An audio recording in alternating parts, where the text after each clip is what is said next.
sentimentos, fazendo de nós um só. People around the world sing the same song, solidarity in the world.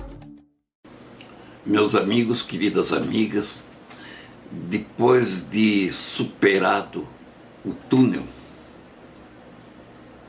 passado o impeachment, como construir o novo Brasil?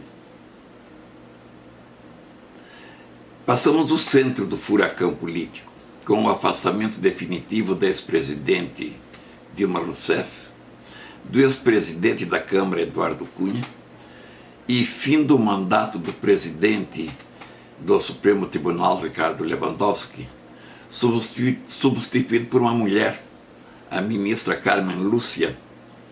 E embora ainda reste o presidente do Senado para que se conclua a rigidez da cabeça dos três poderes, protegido o presidente do Senado de sua dezena de processos judiciais pelos quais responde no fórum privilegiado do Supremo Tribunal, um privilégio que atenta contra um dos pilares da democracia, que é a igualdade entre todos os cidadãos perante a lei. É importante, por tudo isto, que se comece a ver no fim do túnel uma luz, e além da luz, um novo país.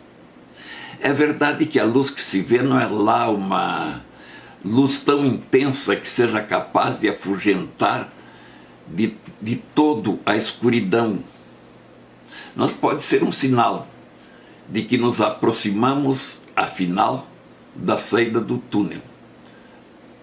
E podemos ver outros espaços, conquistar ou construir outros horizontes. No entanto, seria uma ilusão imaginarmos que para sair do túnel seja suficiente essa mudança nos dirigentes dos três poderes, no executivo, no judiciário e no legislativo.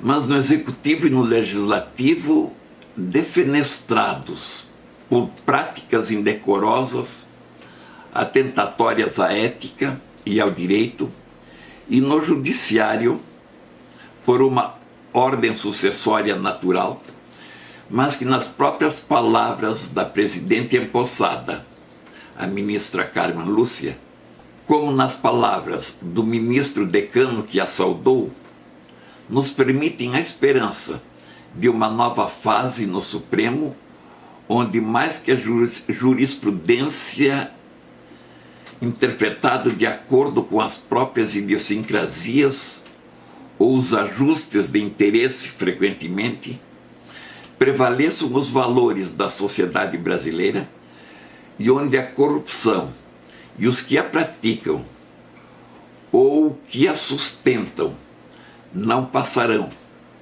Eles não passarão, como bradou a ministra, interpretando os valores essenciais da sociedade brasileira ou de sua excelência o povo, como também disse a ministra, rompendo os salamaleques do cerimonialismo.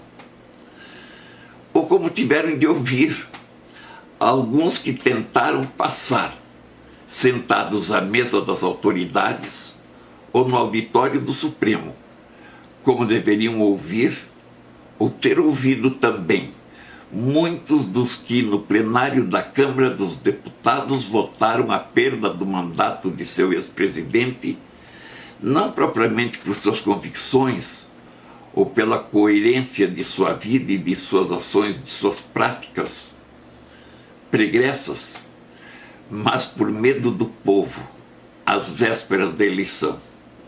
Na verdade, é preciso reconstruir o Brasil.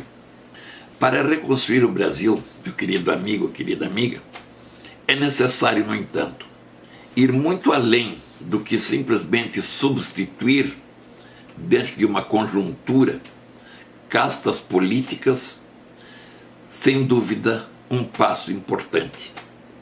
Mas é preciso ir muito além E para que se vá muito além, tudo começa por ampliar a participação da sociedade na superação de uma cultura maléfica que se infiltrou na política, mas não só na política. Os desvios de conduta, infelizmente, têm tomado conta de outros segmentos da sociedade brasileira, difundindo a perda e a inversão de valores, o abandono dos compromissos éticos, o desprezo pela consciência cívica ou de cidadania e tantos outros desvios que precisam ser ultrapassados.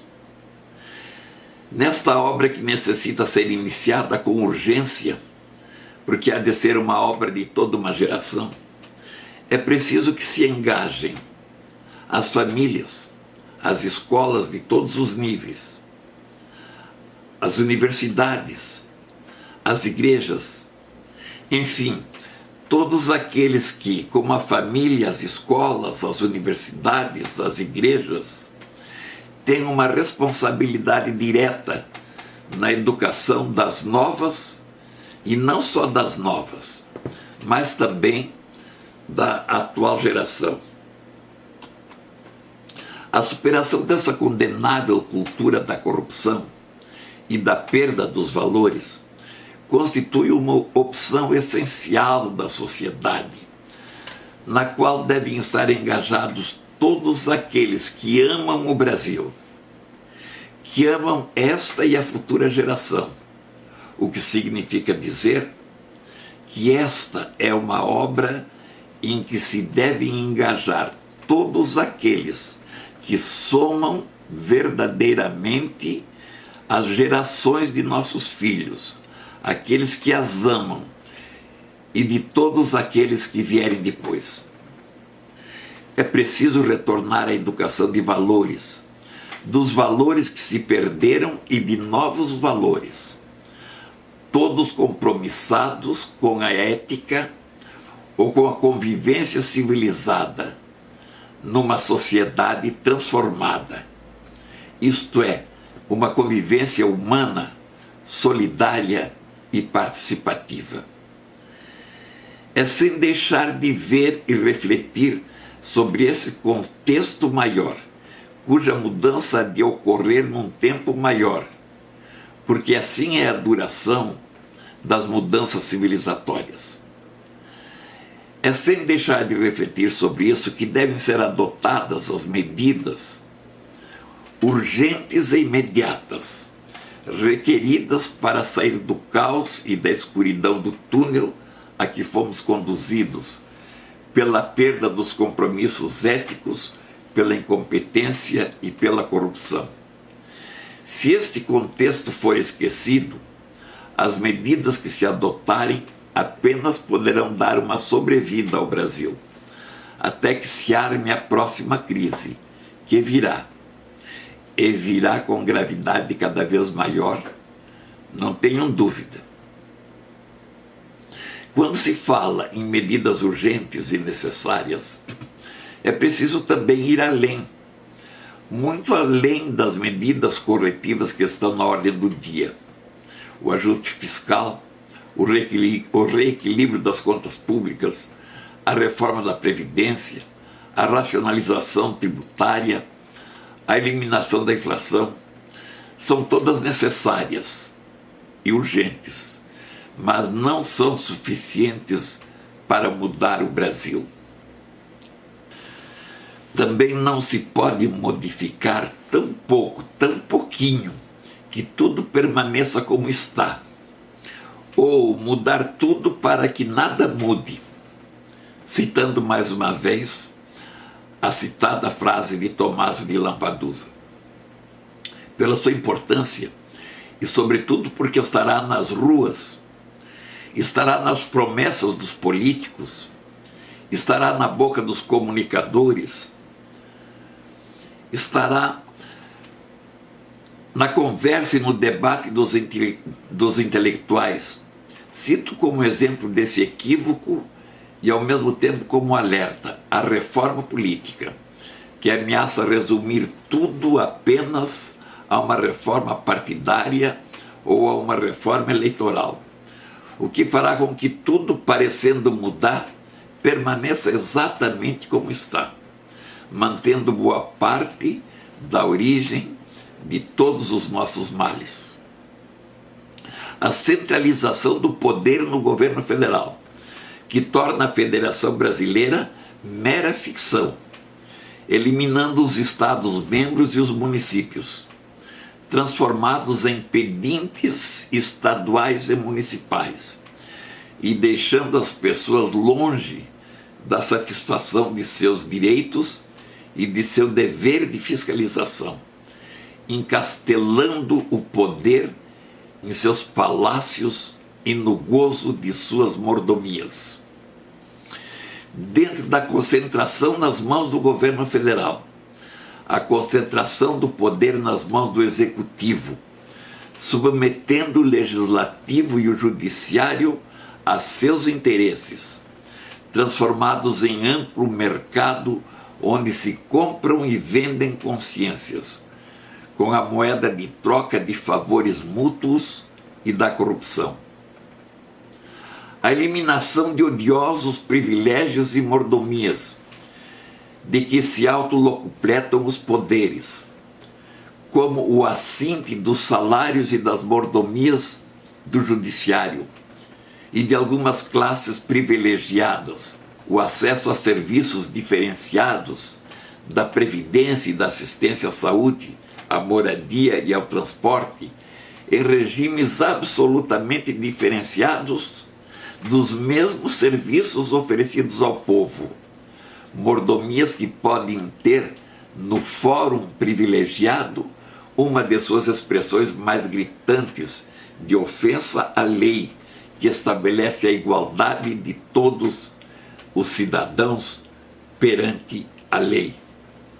Creio que mais além se faz necessária uma nova Constituição, diferente do que está vigente no país, que já foi chamada pelos velhos políticos Constituição Cidadã, mas na verdade uma colorida colcha de retalhos onde se garantem privilégios, frequentemente confundidos com direitos, a segmentos determinados, classes ou setores da sociedade, essa sociedade que clama por novos tempos, essa nação que, vendo uma luz abruxolear no fim do túnel, sonha por constituir novos espaços de dignidade e novos horizontes para o futuro. Em suas mãos, meu amigo, minha querida amiga, em suas mãos está a parcela dessa construção do novo Brasil. Dê sua contribuição, jovem, idoso, adulto, homem e mulher. Deem sua contribuição para a construção desse novo Brasil. Reflita, comente, curte e compartilhe. Você será participante desse novo Brasil. Um abraço. Solidariedade, solidarity, a solidarité, solidariedade.